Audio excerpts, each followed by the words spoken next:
అసలు శీఘ్రస్ఖలనానికి కారణం ఏంటండి ఇక్కడ తెలుసుకుందాం. టీనేజ్‌లో మనకు తెలిసి తెలియని వయసులో 13 నుండి 19 ఈ ఏజ్‌కి టీనేజ్ అంటారండి. ఈ ఏజ్‌లో మనం ఏం చేస్తాం తెలిసి తెలియని వయసులో హస్తప్రయోగం చేసుకోవడం మొదలుపెడతాం. ఏమైనా చూస్తున్నారేమో అని బాత్రూమ్‌లో లేకుంటే బెడ్‌రూమ్‌లో కూర్చొని తొందరగా హస్తప్రయోగం చేసి వీర్యం బయటికి తీసేస్తుంటాం మనం. తొందరగా. తొందర అంటే తొందరగా వీర్యం బయటికొస్తే ఉల్లాసం, ప్లెజర్ కలుగుతుంది. కాబట్టి తొందరగా తీసేద్దామనే ఒక అలవాటు మన బ్రెయిన్‌కేసేస్తాం. దానికే కండిషన్ రిఫ్లెక్స్ అంటారు. మన బ్రెయిన్‌లో సెక్స్ సెంటర్‌లో టోనిన్ అనే కెమికల్ ఉంటుందండి.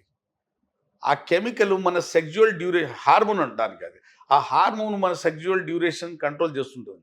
అంటే మన కండరాలు, మన నరాల మీద పట్టుతత్వం పెంచుతుంటది. ఆ హార్మోన్ నార్మల్ ఉన్నప్పుడు సెక్స్‌లో టైమింగ్ తగ్గదు.